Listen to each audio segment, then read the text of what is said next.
bonsoir, bienvenue pour une nouvelle semaine d'information locale sur TV78. Nous sommes le lundi 29 mars, voici les titres de ce journal.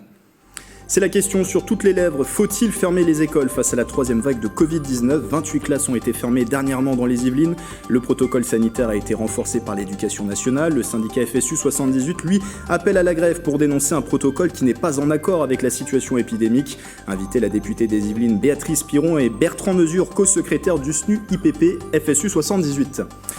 Briser le tabou de l'incontinence, l'objectif d'une table ronde qui s'est récemment tenue à Rambouillet. Elle a réuni professionnels, aidants et personnes confrontées à cette problématique qui toucherait 8% de la population française. C'était à l'initiative de la start-up yvelinoise Noé et en présence de la députée Aurore Berger. Enfin, reportage auprès de l'association pour la promotion de la musique à 50 ans en Yvelines. Face à l'impossibilité de se produire en public, elle s'adapte. La PMSQ a enregistré son traditionnel concert de musique classique destiné aux élèves de l'agglomération. Rencontre tout à l'heure également avec les collégiens de Paulbert à Chatou qui ont travaillé sur la question du petit déjeuner équilibré.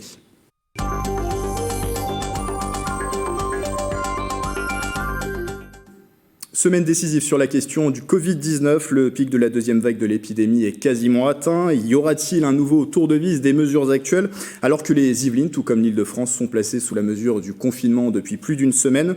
Rien n'est décidé, a affirmé Emmanuel Macron dans les colonnes du journal du dimanche. Il pourrait prendre la parole, le président de la République, ce mercredi soir. Toujours dans le JDD, une quarantaine de directeurs médicaux de crise de l'AP-HP dit dans une tribune se préparer à devoir faire un tri des patients et s'attend à un manque critique de lits dans les 15 prochains jours dans la région. La troisième vague de Covid-19 s'intensifie dans la région et le département. Si l'on regarde ces derniers chiffres collectés sur une semaine, le taux d'incidence, le nombre de nouveaux contaminés pour 100 000 habitants a fortement augmenté, plus 89. Il s'établit désormais à 550. Le taux de tests positifs est également en légère hausse. À l'hôpital, la tension devient encore plus forte et des lits de réanimation occupés à 127,7% en Île-de-France. 550 patients étaient hospitalisés hier dimanche sur le territoire des Yvelines, 80 en réanimation. Et depuis le début de la crise sanitaire, 1507 personnes sont décédées du Covid-19 dans les hôpitaux yvelinois. Dans ce contexte, la question de la fermeture des écoles est notamment évoquée comme un dernier recours par le gouvernement. L'Éducation nationale vient de renforcer en tout cas son protocole sanitaire dans les départements au confinement. Fermeture d'une classe désormais dès qu'un cas positif est avéré. Depuis 3 semaines, des tests salivaires sont également effectués dans les écoles yvelinoises. Exemple à Rambouillet avec Célia Gatsongo et Marine Delabarbé. Tu prépares plein de salive dans ta bouche. Ok. Quand t'en as assez, tu craches dans le flacon. Tu laisses couler ta salive dans le flacon. Toute la matinée, ce sont 184 élèves volontaires sur 224 qui ont effectué des tests salivaires dans cette école élémentaire Clairbois à Rambouillet. Suite à l'apparition de cas dans les écoles maternelles, la mairie et l'Éducation nationale ont demandé de faire des tests dans les 4 écoles du quartier. Je pense que ces tests salivaires arrivent à point. Parce que dans notre école, il y a eu une enseignante qui a été testée positive hier. Et puis, vu qu'il y a eu des cas, et notamment dans l'une des écoles maternelles à côté, voilà, ça peut aussi faire un point. C'est une sécurité en plus. Et puis, pour un test qui est somme toute pas invasif, c'est encore une fois, c'est du temps pris sur les apprentissages, mais c'est un moindre mal par rapport à la situation. Le test est simple, il suffit de cracher dans un petit bocal, il sera ensuite envoyé en laboratoire. Les résultats arrivent en 24 heures, un test beaucoup plus apprécié par les enfants. Il faut saliver dans un bocal et c'est pas du tout dérangeant ni désagréable comparé au test PCR. C'est pour faire avancer un peu les choses et surtout pour savoir si on doit fermer les écoles, oui ou non. Comme ça, je peux protéger ma mamie qui est pas très en forme et ça permet de voir si j'ai le Covid ou pas. Les enseignants en contact permanent avec les élèves ont eux aussi fait le test. Même si on applique évidemment les gestes barrières dans l'école, on est quand même avec eux tout le temps et c'est important de se faire tester, de savoir qui dans l'école est positif ou pas. Résultat, 2 cas positifs ont été détectés dans 2 classes différentes, ce qui entraîne directement leur fermeture, puisque le nouveau protocole sanitaire mis en place par Jean-Michel Blanquer dès ce lundi 29 mars prévoit la fermeture d'une classe entière lorsqu'un seul cas de Covid-19 est détecté dans les 19 départements confinés. Et d'après les derniers chiffres de l'Éducation nationale, 28 classes ont été fermées ces derniers jours dans les Yvelines. Un collège, des données arrêtées au jeudi 25 mars 13h et qui ne prennent donc pas en compte le renforcement du protocole sanitaire. On apprend par exemple ce lundi que toutes les classes de l'école maternelle de la Grande-Île à Voisins-le-Bretonneux sont fermées, tout comme une classe de CP-CM1 à l'élémentaire de la Grande-Île, toujours à Voisins-le-Bretonneux. Aussi, une école maternelle a également fermé ses portes pour une semaine à Rosny-sur-Seine. Alors, faut-il fermer plus généralement les écoles, comme on l'a vu lors du premier confinement? Je vais poser la question à mes deux invités. Tout d'abord en plateau, Bertrand Mesure, bonsoir. Bonsoir. Co-secrétaire départemental du SNUIPP 78, FSU 78, c'est le syndicat d'enseignants du premier degré. Il y a d'ailleurs un appel à la grève qui a été lancé par le FSU 78 dès aujourd'hui pour dénoncer, je cite, un gouffre entre la situation épidémique et le protocole sanitaire dans les écoles. C'est un mouvement qui débute jusqu'aux vacances, c'est ça? Voilà, c'est quelque chose que nous avons lancé pour permettre aux collègues de se mobiliser dans une situation de crise que le ministre ne veut pas entendre et qu'il continue à nier. Et est-ce que c'est suivi dès aujourd'hui, ce mouvement? Alors écoutez, c'est un peu tôt pour le dire. Voilà, c'est le début. De toute façon, les écoles sont maintenant très désorganisées, les lycées, les collèges aussi. Et je crois que la première chose qu'il faut faire, c'est arrêter de mentir aux Français et de leur faire croire que l'école peut continuer comme elle continue actuellement. Ça n'est plus possible. Ce ministre est dans le déni. C'est une faillite intellectuelle et morale. Et il y a un moment où il faut pouvoir le dire. Et c'est pour ça, c'est le sens de ce mouvement de grève. Avec nous également en visioconférence, Béatrice Piron, bonsoir. Bonsoir. Députée La République En Marche de la 3e circonscription des Yvelines, l'exécutif a dit que la fermeture des écoles serait un dernier recours. Pour le moment, ce n'est pas à l'ordre du jour et en croire un clip partagé par le ministre de l'Éducation nationale sur son compte Twitter qui milite pour des cours en présentiel, on se dit que ça ne va pas forcément arriver dans les prochains jours. Béatrice Piron, est-ce que le renforcement du protocole sanitaire dans les écoles, on rappelle depuis vendredi, dès qu'un cas positif de coronavirus est avéré dans une classe, eh bien cette classe est fermée systématiquement. Est-ce que, d'après vous, c'est l'ultime recours pour éviter justement la fermeture? Je pense que ce nouveau protocole sanitaire est encore un moyen d'encore mieux adapter la situation à chaque école. Et effectivement, il permettra de briser les chaînes de contamination dès qu'il y aura un cas positif dans une classe. Mais que l'objectif que beaucoup de parents et que l'Éducation nationale défend est de dire qu'il est important de laisser l'école ouverte le plus longtemps possible. Et ça serait vraiment dommage ou dommageable pour les enfants d'avoir des écoles fermées dans des villes où il n'y a aucun cas. Il y a des villes en France où il n'y a aucun cas de Covid, et il y a des écoles où il n'y a aucun élève, et même dans les Yvelines où nous sommes dans une zone rouge, la répartition des cas est relativement concentrée, d'où elle n'est pas homogène du tout suivant les villes. Donc il y a des villes relativement plus atteintes que d'autres, donc effectivement il y a des écoles qui ont fermé, il y a des classes qui sont fermées, il y a des collèges qui sont fermés. Moi j'avais un chiffre de 3 collèges fermés dans les Yvelines, donc qui est peut-être important sur certaines villes, mais dans d'autres élèves, dans d'autres classes, dans d'autres villes, et notamment sur ma circonscription, j'ai sondé, moi, au niveau des établissements, des collèges de ma circonscription, il y a très très peu de cas, et voire aucun cas dans certains collèges. Donc il serait dommage de priver les élèves d'une éducation là où on peut leur rendre. Ce week-end, l'UNESCO s'est mobilisé justement pour dire que mondialement, 20% des élèves d'une classe d'âge avaient été privés d'instruction cette année. La France fait partie des pays où on est resté le plus ouvert possible et je crois qu'il faut en être fier. Sur ce protocole, renforcement du protocole sanitaire, Bertrand Mesure, est-ce que c'est une bonne mesure? Fallait-il aller encore plus loin? Le constat que l'on fait depuis le mars de l'année dernière, c'est qu'aucun des protocoles n'est applicable. Donc on peut toujours mettre en place tous les protocoles que l'on veut. Le constat empirique que l'on fait actuellement, c'est qu'aucun des protocoles n'a permis d'enrayer l'épidémie quand elle se développe. Il fallait aller encore plus loin, du coup, fermer peut-être les écoles? Mais je pense que, par exemple, vous évoquiez le clip que Jean-Michel Blanquer a mis sur son compte Twitter. Il faut savoir que c'est un clip qui vient des États-Unis et que le professeur qui l'a fait, sachant ce que Jean-Michel Blanquer en avait fait, s'est empressé de dire qu'aux États-Unis, tous les enseignants, eux, avaient été vaccinés et que donc, de fait, il était beaucoup plus facile de continuer à laisser les écoles ouvertes. Mais M. Blanquer ne s'est donné aucun moyen, c'est-à-dire que cette année, il rend 200 millions d'euros au budget de l'Éducation nationale, alors que nous avons une crise pour les masques, alors que nous n'avons pas de tests salivaires en nombre suffisant, alors que nous ne sommes pas vaccinés, alors que partout, il y a un constat de carence qui est fait, aussi bien en ce qui concerne l'entretien des bâtiments que le matériel nécessaire à une bonne désinfection. Non, manifestement, M. Blanquer n'est pas à la hauteur de la situation. Et Emmanuel Macron pourrait s'exprimer ce mercredi soir. Cela n'a pas été encore confirmé par l'exécutif. Est-ce que la situation est encore tenable, Béatrice Piron, celle de maintenir les écoles ouvertes? Finalement, est-ce qu'il n'y a pas le risque, avec ce nouveau protocole, que les classes se ferment par elles-mêmes, que les écoles se ferment par elles-mêmes? Mais je ne pense pas. Et j'ai, moi, sur le terrain, dans les écoles, des discours d'enseignants qui sont totalement différents du discours que tient ce monsieur. Donc, il a le point de vue d'un syndicat, mais bon, aujourd'hui, par exemple, dans ma circonscription, j'ai aucun enseignant qui soit en grève. Et quand je les écoute, pour eux, le protocole est bien respecté. Dans leur école, le protocole est respecté. Le fait de fermer une classe dès qu'il y a un cas positif, je ne pense pas que ça soit quelque chose qui soit impossible à respecter. Je crois que ça sera très très vite appliqué. Les parents sont capables de le comprendre, de s'adapter. Et aujourd'hui, donc, je pense qu'il vaut mieux faire du sur-mesure suivant chaque situation, plutôt que de priver les enfants de scolarisation. D'autant plus qu'on arrive sur une période aujourd'hui des belles journées. Si les enfants ne sont pas scolarisés et que les parents continuent de travailler, soit en télétravail, soit parfois sur leur lieu de travail, on va avoir des enfants dans la rue qui vont être livrés à eux-mêmes. D'une part, ils apprendront pas, mais en plus de ça, ils vont se contaminer entre eux parce qu'ils vont aller les uns chez les autres sans respecter aucun geste et sans respecter aucun protocole, puisque là, il y aura peut-être plus d'adultes pour les surveiller, être avec eux.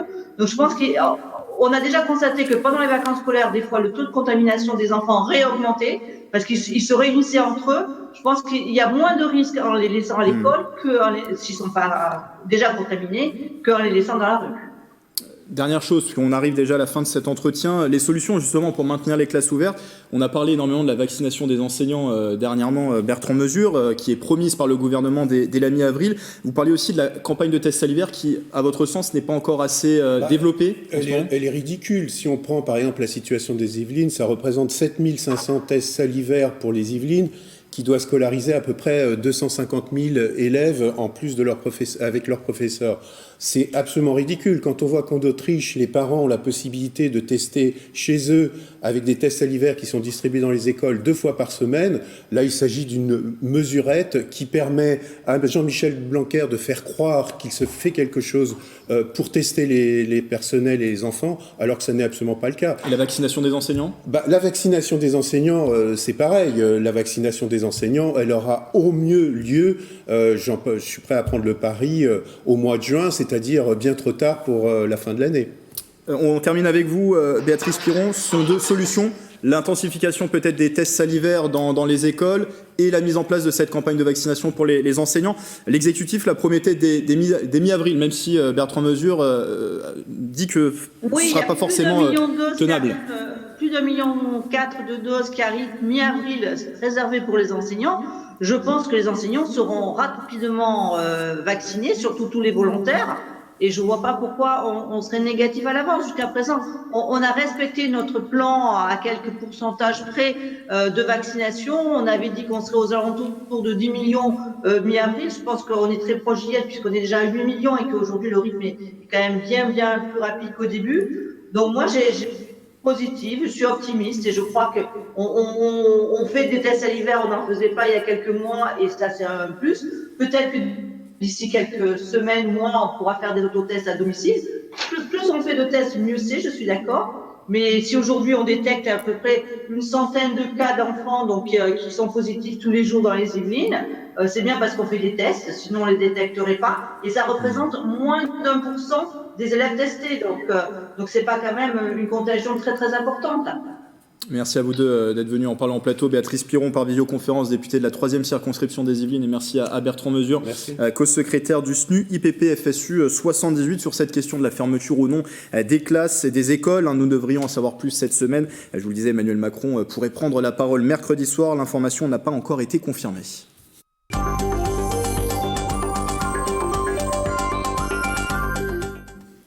Comprendre l'importance d'un petit déjeuner équilibré et éco-responsable au collège Paul Bert de Chatou. Des élèves ont participé vendredi dernier à un parcours éducatif de santé. Ils ont d'abord pris un petit déjeuner complet et ont fini par faire des exercices physiques avec la caravane santé de l'UNSS Versailles. Le reportage d'Astrid Bergère.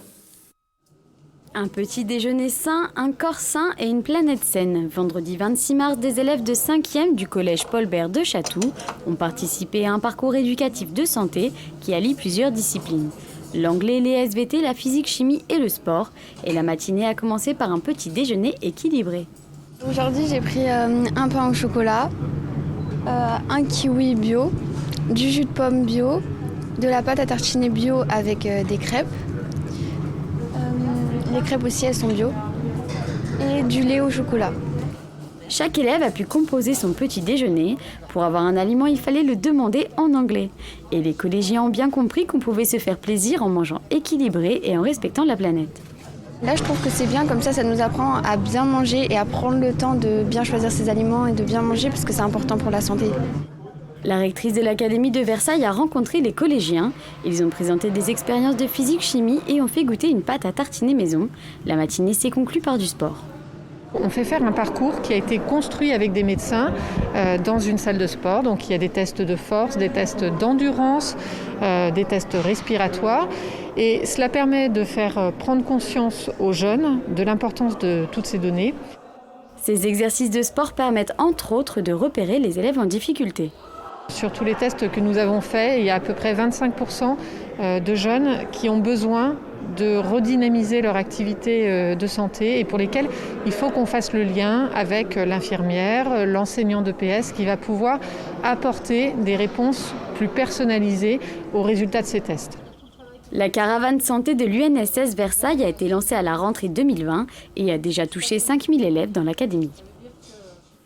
Dans l'actualité également, le coup de massue pour le secteur du tourisme en Ile-de-France. En 2020, le territoire francilien a perdu 33,1 millions de visiteurs par rapport à l'année précédente, ce qui représente une perte de 15,5 milliards d'euros en un an. Une chute libre révélée aujourd'hui par le comité régional du tourisme, conséquence directe de la crise sanitaire. L'an passé, plus de 17 millions de touristes, dont plus de 70% de Français sont venus dans la région. Le recul s'est ressenti à tous les niveaux, nuitées hôtelières, fréquentation des monuments et musées, ainsi que sur le tourisme d'affaires.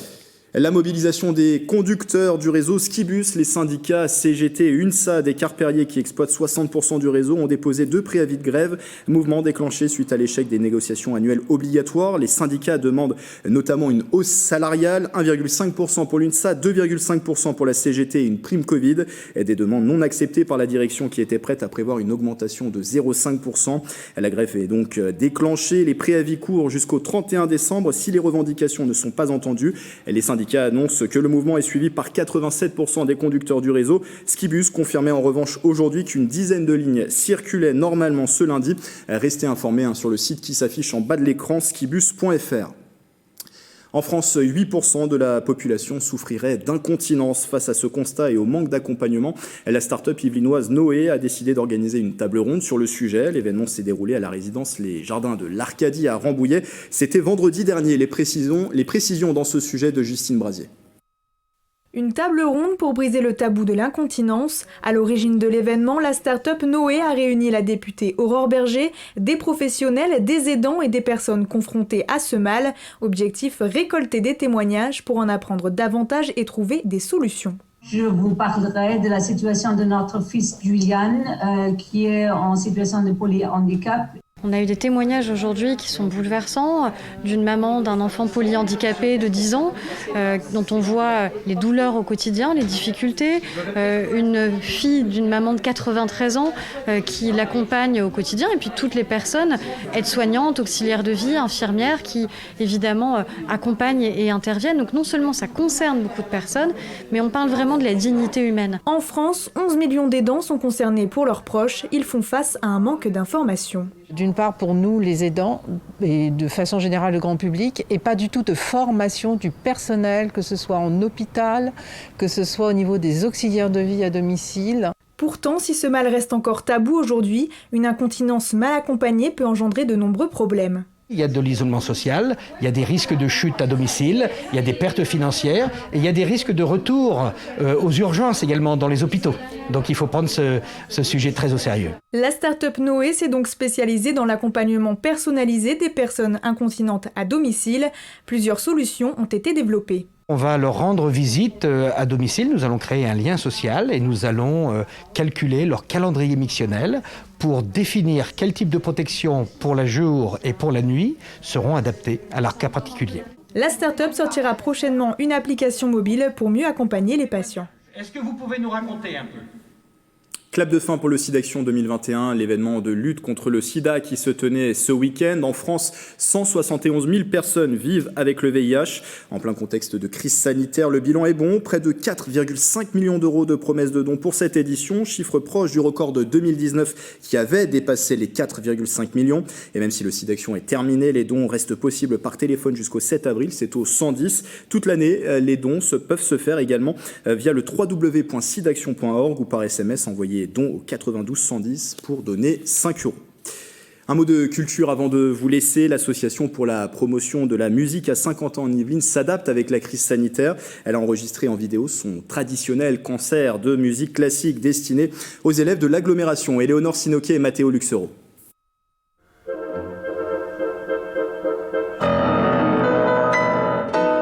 Devant l'impossibilité de renouveler ses concerts avec public, l'Association pour la promotion de la musique à Saint-Quentin en Yvelines a trouvé une solution. Au lieu d'accueillir près de 4000 enfants des écoles de l'agglomération, elle a enregistré le concert en vidéo les 25 et 26 mars dernier. Cette année, le Covid nous interdit d'avoir les enfants et les personnes dans la salle, donc on fait l'inverse, c'est-à-dire qu'on va amener l'orchestre dans les familles et dans les écoles. On pourrait dire avec un peu d'humour qu'avant on le faisait plutôt façon théâtre et là on le fait plutôt façon cinéma. Objectif, faire découvrir la musique classique dès le plus jeune âge à des élèves qui n'ont pas forcément la possibilité d'en écouter et pour peut-être aussi susciter des vocations. La barrière qui empêche les enfants de faire de la musique classique, on pense qu'elle est financière. Elle n'est pas financière, elle est culturelle. Et donc c'est tout l'objet de la PMSQ, de porter la culture dans les milieux où elle a de la peine à arriver. Une quarantaine de musiciens de l'ensemble instrumental de la Ville-Dieu étaient donc présents pour cette captation vidéo au théâtre de Saint-Quentin en Yvelines et au conservatoire de Trappes. Cette année, ils ont joué le concerto pour piano d'Edvard Grieg, un grand compositeur norvégien. Déjà, la partie de piano est très théâtrale, comme vous verrez, très virtuose. L'orchestre est un orchestre au grand complet, avec des vents, des bois, des cuivres, percussions, cordes. Et c'est une œuvre qui s'enracine dans les mélodies populaires, et les mélodies populaires parlent aux enfants. La vidéo du concert sera mise en ligne prochainement sur le site internet de la PMSQ. L'association va également contacter les enseignants de Saint-Quentin en Yvelines pour la diffuser au maximum auprès des plus jeunes. C'est la fin de ce journal. Merci de votre fidélité. Dans un instant, l'actualité sportive dans le département, c'est dans le 7-8 Sport, présenté par Mickaël Elmidoro. Belle soirée avec TV78.